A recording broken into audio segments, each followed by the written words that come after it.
Welcome back to Introduction to Sociology. This is our final chapter and our final lecture for this semester.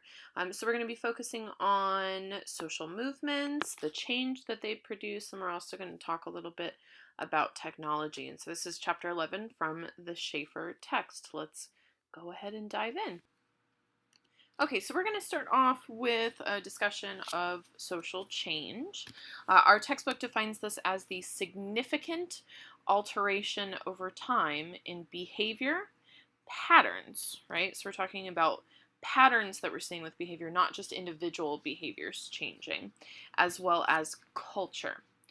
For me, I think the most important part of this definition is looking at the word significant, because who's judging what is significant when it comes to social change, right? And to who is it significant? So that's an area for us to consider. Social movements are usually one of the things that helps lead to social change, but it's not the only thing that brings about social change. But a social movement is defined as an organized collective activity to bring about or resist change in an existing group or society. And so that's another important piece, right? Social movements can bring about change, but they can also resist change if there's something that's happening that we don't want to see continue. A lot of areas that we have ongoing social movements active are, when topics are, influencing the physical environment, global warming, for example. Things that influence the population, as we talked about in the last lecture. Technology can also have a really big impact on social movements. I was just reading an article this morning about how several countries in the Middle East, get rid of entire social media applications and websites to avoid allowing people a place to form social movements. But one of the bigger areas we've seen social movements throughout history has been on the topic of social inequality. One thing for us to really consider here is that even when social movements are unsuccessful, which unfortunately is frequently, we can still see change sometimes from those social movements. They can still influence public opinion, and we may see later social movements that build up and be successful on the backs of former social movements that have not been as successful. And so there's a few different ways that we can consider how movements start and then where they gain success. And so we'll focus on two of these. And the first is the relative deprivation approach. And the relative deprivation model actually comes from Karl Marx. And he saw this in communities where it would start with everyone having exactly the same stuff. Their houses looked the same, their clothes looked the same, their shoes looked the same, they worked the same jobs. But then maybe one person in the community would start to, upgrade their house because they were getting paid more at work. Maybe they had a promotion. And all of a sudden, people became aware of what they didn't have because they were looking at somebody who did have something that was different. And so until that point, they never felt deprived. But now that they see that somebody has more than them, they feel deprived relative to how they were before. And so at that point, you start to see hostility and, distrust and discomfort. And so these are, a lot of things happening here, but things aren't as good as I hoped they would be. In order for you to know what you hoped they would be, sometimes we have to have a realization that somebody else is already there, right? And so that can start a movement where people start looking around and realizing what they are deprived of. And it's important to point out here, it doesn't even mean they have to actually be deprived, right? They just have to feel deprived in order to act on that. And so your book defines this as the conscious feeling of a negative discrepancy between legitimate expectations and then the present actualities or the present circumstances. The group is going to feel like they have a right to their goals, so whatever they're being deprived of, they feel entitled to. And they also are going to reach out through a social movement if they feel like their goals can't be achieved by regular means. So if they thought that they could just go to their boss and ask for a raise and get it, then there would be no need for a social movement. But in these cases of relative deprivation, people feel like there's absolutely no other means that they can achieve what their hopes are, what their expectations are, and so they have to turn to a social movement in order to be able to get closer to that end goal. I think the only other thing that's really important and worth mentioning here is that not only does there have to be a perception of deprivation, but it has to be shared, right? More than one person has to feel like they're being deprived. And sometimes that comes about from one person pointing out, like, hey, did you notice our neighbor down the street has all this nice stuff? And then building a collective disharmony from there. So another way that we see social movements come about is through resource mobilization. And truthfully, this has a lot more to do with being successful in a social movement than it does with what brings about the desire for a social movement. And so the resource mobilization approach simply says that, social movements are going to be more effective if you have the resources to make them so. And so those resources that we're seeing are necessary for social movements to be effective are money, of course, but you also need a healthy dose of political influence. You've got to have an in with somebody in power. You need to have access to the media, and that's all different types of media. That's newspaper, that's that's being on television, that's social media. There's a lot of different places where you'd want to be active and have access to people in those positions who can push your agenda a little bit. But perhaps more importantly, you need the personnel. If you have money, political influence, and access to media, none of it means anything if you don't have the people to help you actually mobilize all of these resources, right? So you need people, especially volunteers, to help you manage all of these things. And sometimes it's their networks that help accomplish more resources.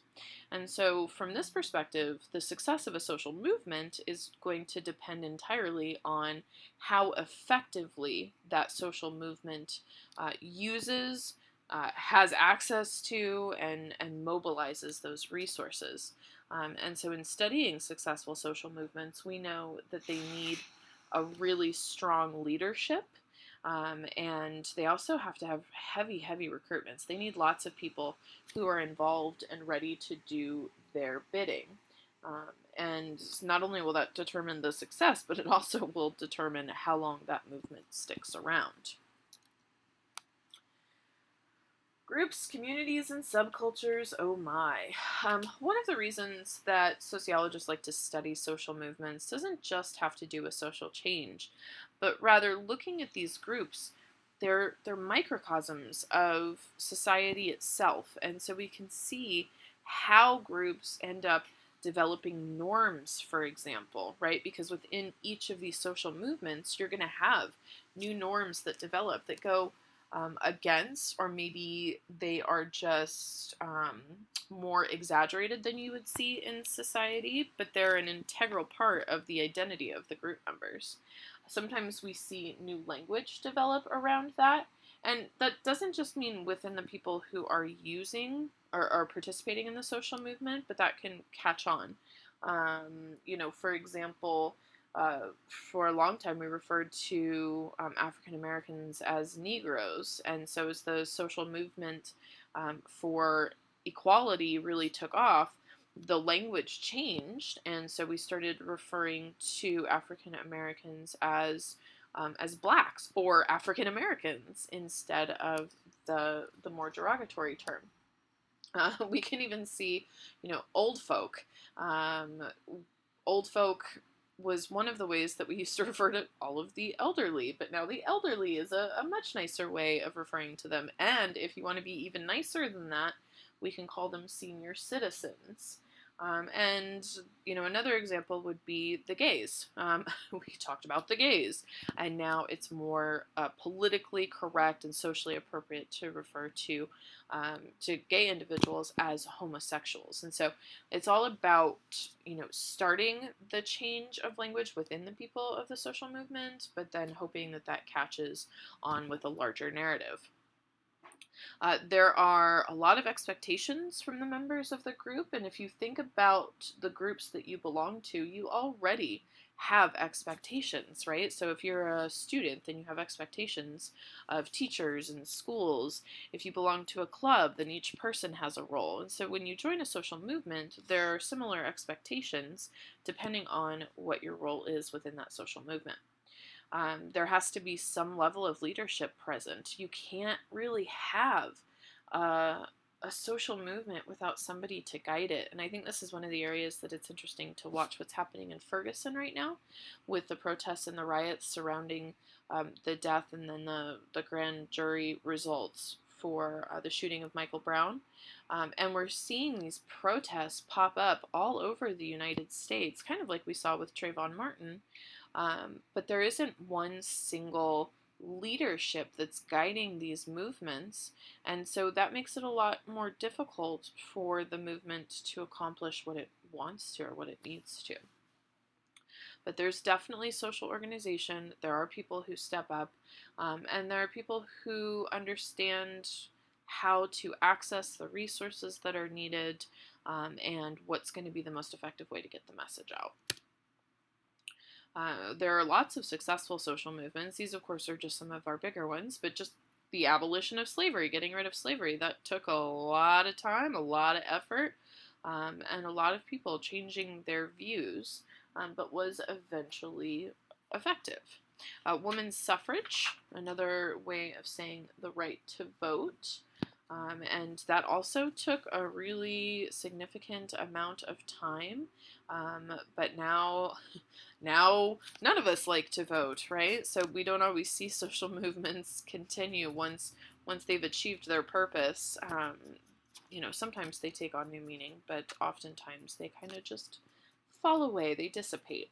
The civil rights movement, I think we could say, is ongoing, but has accomplished a lot, especially in the last 50, 60 years.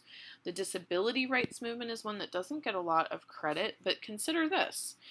You used to have to step up on curbs everywhere, and there were no ramps, right? And restrooms and public places didn't have accessible bathrooms, and so for anybody in a wheelchair or, on crutches or with canes, they might struggle with those things. And now, in most major cities, you have to have accessibility in all public places. So that's a movement that continues. AARP. The AARP is, of course, for the elderly. This is the organization for retired people. So you have to be a certain age to be able to qualify. But they've really worked towards reform on Social Security and pensions and making sure that individuals as they age have financial security and access to things that they need to live a happy, successful life. Gender plays a big role in social movements. When you look at social movements that are starting even today, most of them tend to be headed up by men, which some find surprising, some don't. But the reflection there is exactly what we see in other aspects of society, right? Where men still end up fulfilling more of the power roles, the authority roles. And that's true even when we're trying to bring about social change. The volunteers, though, tend to be more female than male. And there's a lot of reasons why this is. One of the considerations here is that women are less likely to be in the workforce and are therefore more likely to have maybe a little bit extra time or availability to volunteer. But maybe it's also because women are, are socialized to want to help more, and so they look for those opportunities more often. Emotion plays a really large role in success, not always in a good way. And so this could be part of the gender division that we see here. Um, Males tend to be more stoic, less forward emotions. And so when you are leading a social movement and you are negotiating and talking with people in politics and power, then it can be important to be able to remain stoic, but this also makes the assumption that women aren't capable of that, and I think probably at least all of the females listening to this, and hopefully most of the males, could see where that would be inaccurate and unfair assumption. The political action part of this is that our political system is made up of mostly males. The last time I saw any statistics, I think we were somewhere between 17 and 21% of political offices were occupied by females.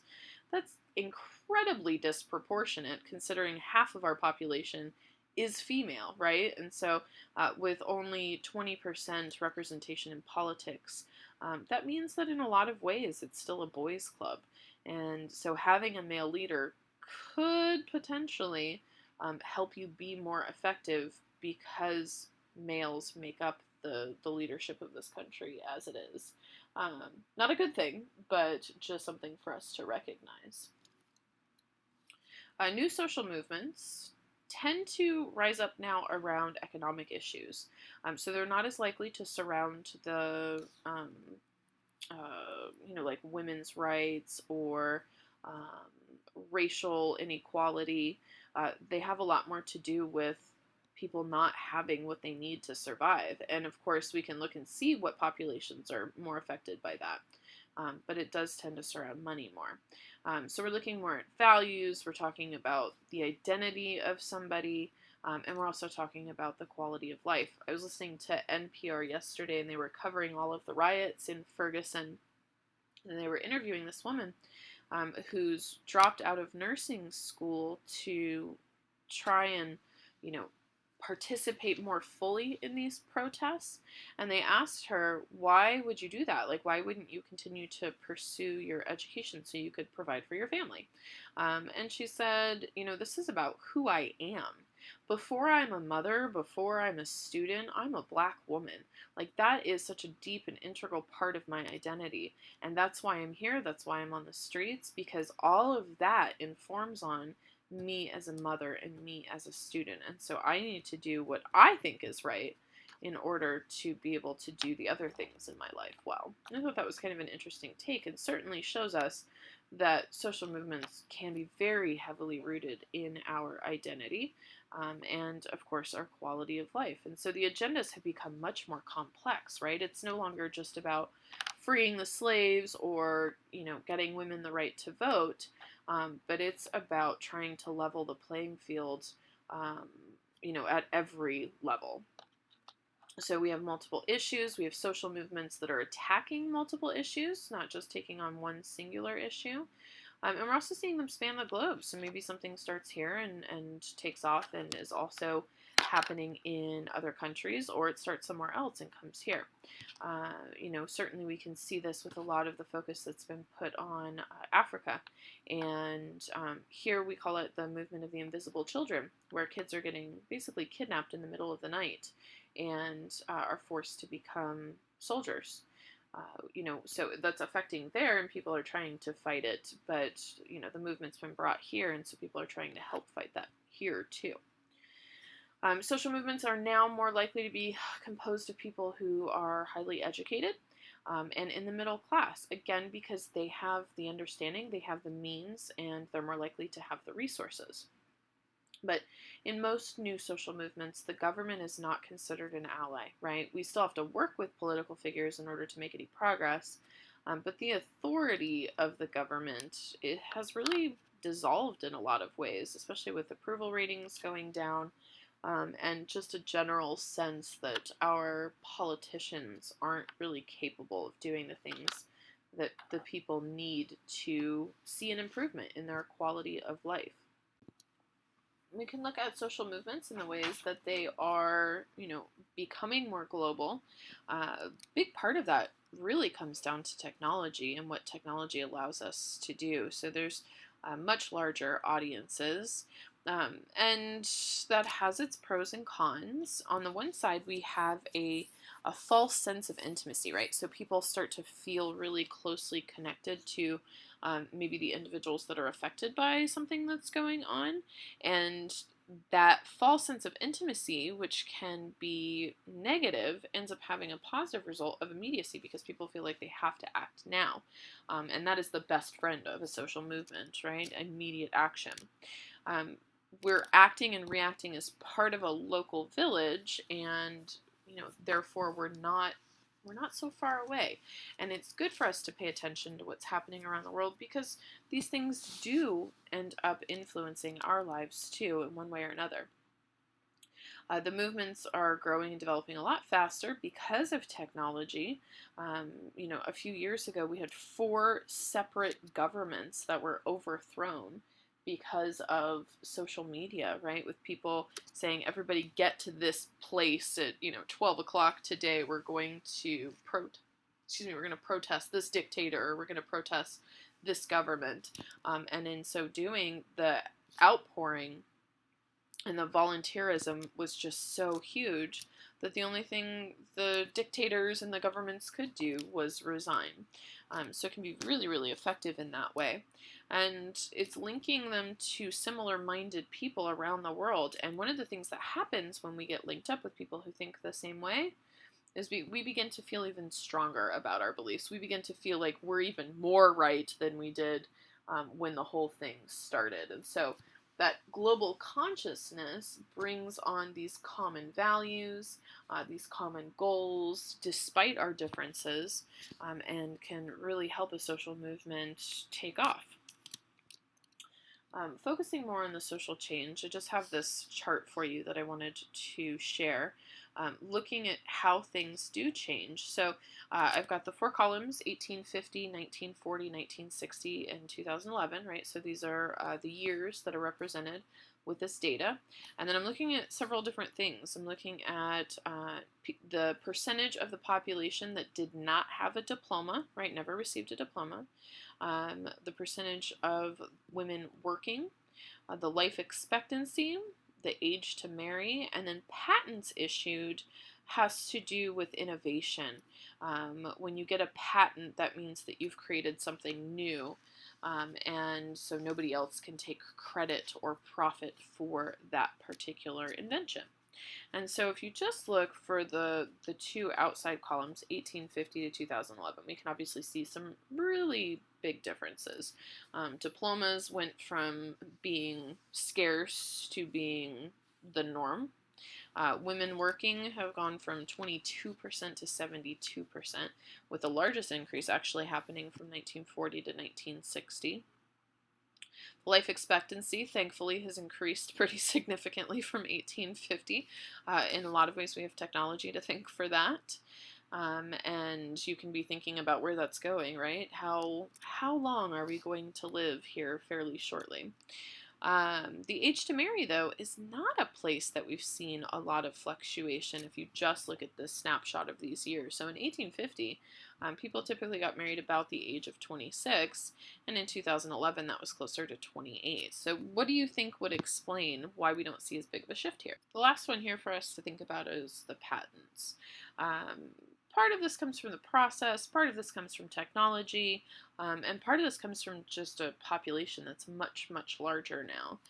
But we've gone from issuing 12,000 patents a year to 182,000. So we do see that innovation has exploded in a lot of ways, and that's a really good thing. Of course, we should also be considering the fact that some of those patents are for things like the shake weight and booty pop shorts, right? So it's not all going to save our world, but man, is it going to make us look better.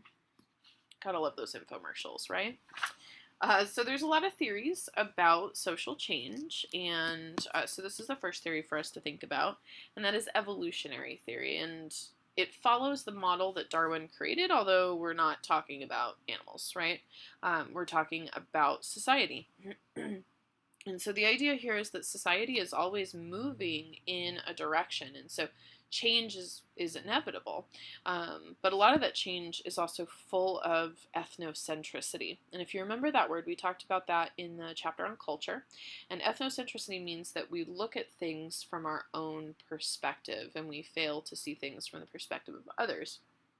And so when we are looking to change aspects of our society, we're really doing it from a selfish place, right? We want things better for us. And we may get the social change based on that, but it doesn't always mean that it's the best thing or that it's going to stick around. As society itself has become a lot more complex, we see more need for social change to meet the needs of more of our people. The functionalist theory, hopefully, is an area where you're starting to feel a little bit more confident about.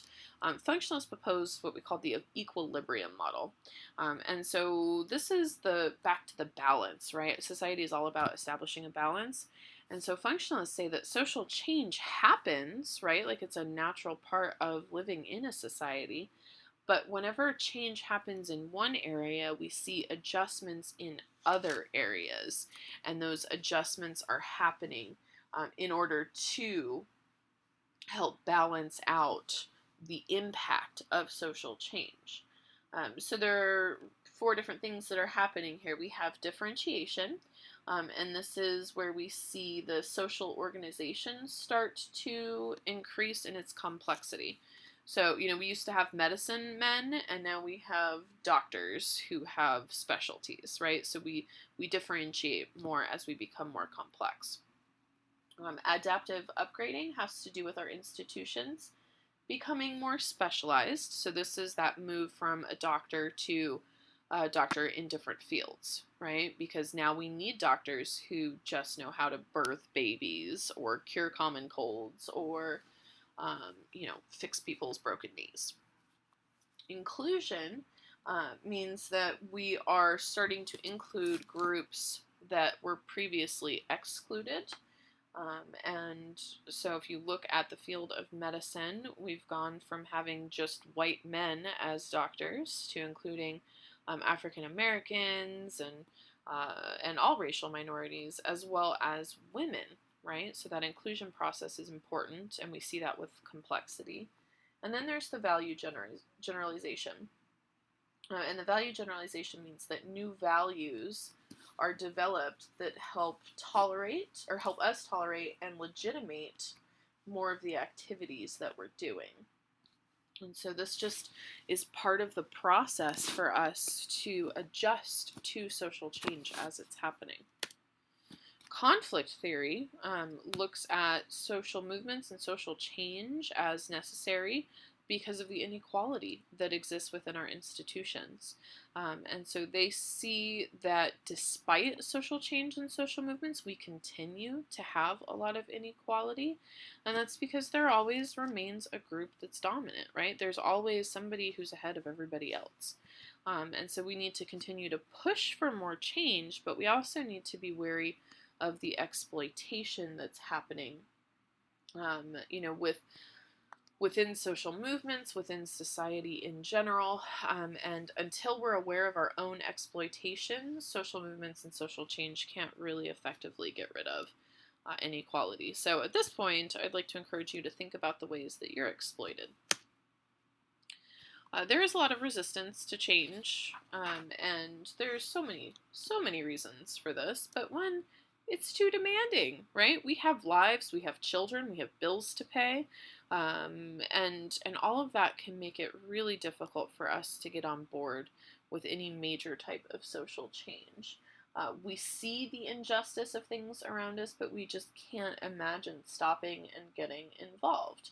And conflict theorists would say that the people in charge actually count on that, right? They want us to be working as hard as we can and not be able to spare a second to get out there and protest, because then they can keep doing what they do to maintain that power.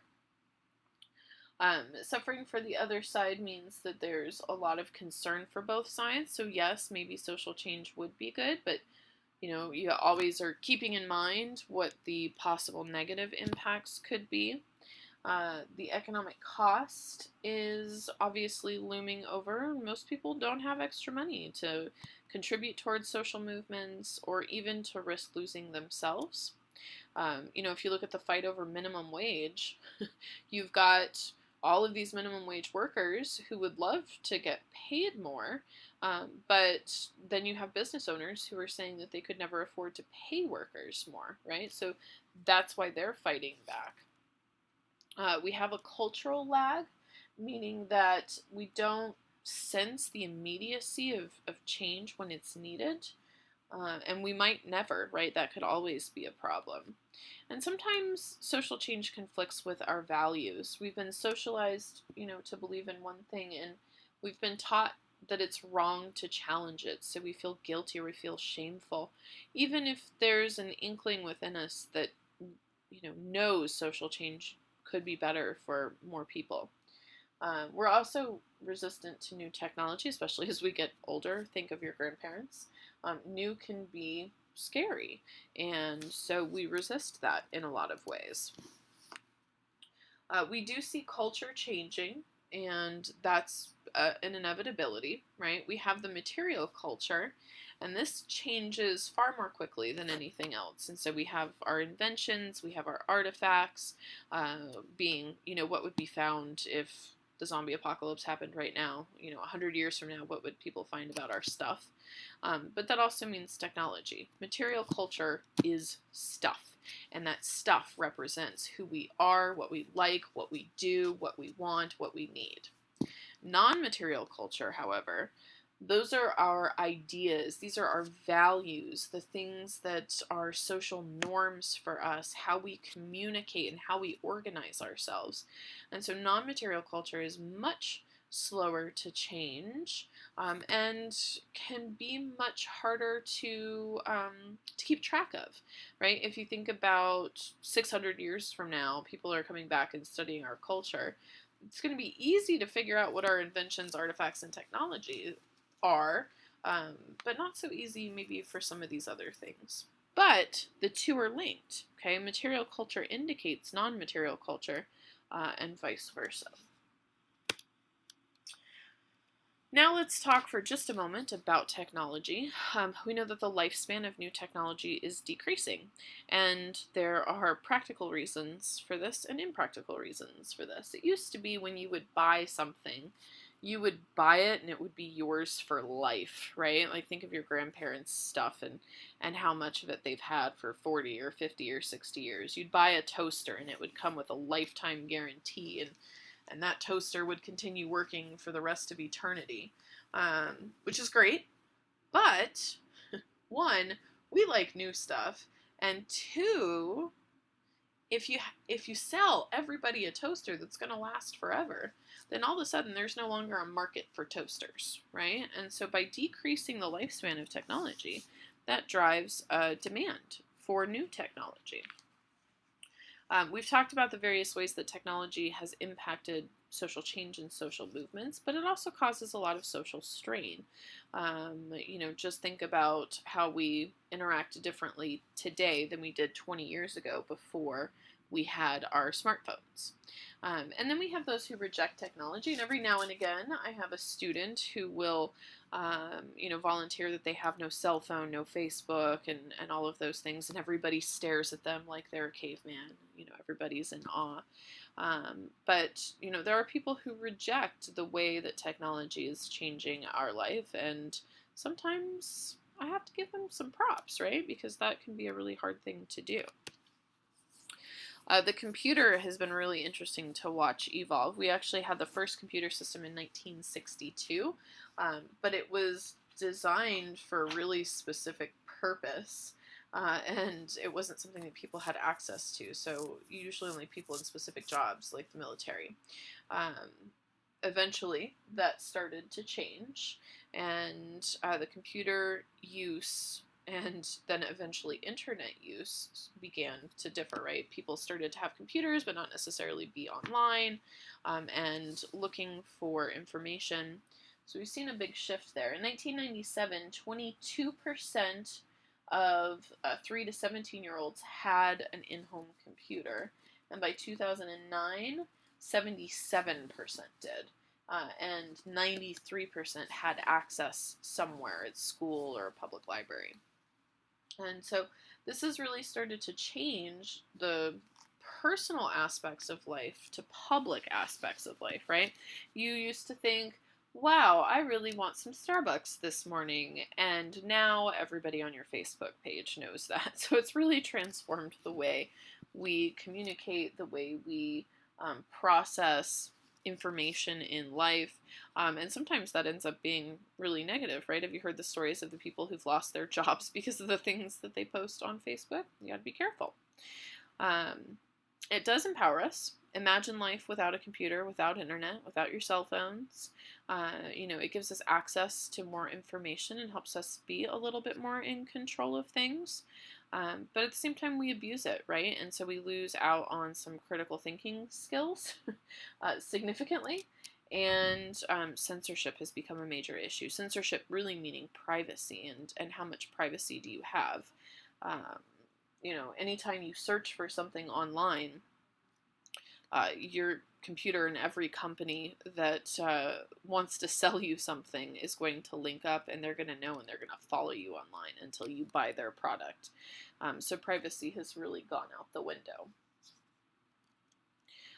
We have to think about what does it mean when we say change is good, right? We have one of these good old Mac computers here on the left, and then a new MacBook Air on the right. And it's great to have the portability and be able to take your computer anywhere.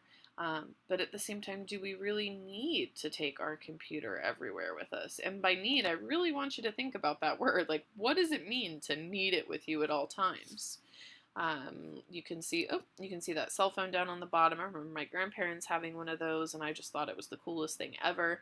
And now we've got our smartphones, which in a lot of ways are making us dumber, right? So is change as good as it feels when we buy it? Do you remember these Walkmans? Do you remember owning cassette tapes? Maybe not. Maybe you guys are too young for that. But now you can put everything on a little iPod, and those iPods are getting smaller and smaller. And it seems so much neater to be able to listen to thousands of songs and start and stop whenever you want, and not have to worry about rewinding and fast forwarding a tape. But this moves us past really appreciating the art and even supporting the artists who make music. So, there's good and bad. We really need to consider these balances. I like to ask students in class whether or not they think we'll ever get rid of paper textbooks. And that one still seems to be pretty divided. It seems like a lot of you guys really prefer to have a hard copy of a book in front of you, and I'm totally that way too. But it doesn't mean that e-textbooks aren't trying, right? And really where we start to need to consider how much change is good is when we look at social interaction, which is what this class has been completely about. And we've lost in a lot of ways the importance of face-to-face communication, or even just having good old conversations instead of texting things to each other, or liking something on Facebook. I remember my cousin, who I grew up with, right? We were the same age and everything. When he and his wife had a baby, I didn't have to call him. I didn't need to fly out and see the baby. All I needed to do was like it on Facebook, and I knew that he would know that I was proud of him for having a baby. And that's a really sad aspect of the change we've seen come about through technology, because we are losing a part of our humanity when we get so caught up in technology. And of course, kids used to just run around and play, and they were more active, and they were healthier, and they were happier. And now they spend their days in front of televisions and computer screens and iPads. And so they've lost a lot of the activity levels and the engagement and just being outside, which is so good for you. And so change is great. Change is important. Change is necessary. It's hard to imagine not having these things, but at the same time, we need to be cautious about how it really affects the way that our lives play out and our relationships play out. And that's what this week's assignment is all about. I hope you've checked it out. So that's it for us. This is the end of the road, and I'd like to thank you for following us on this journey. I wish you guys much luck, and I hope you use your sociological imagination everywhere you go.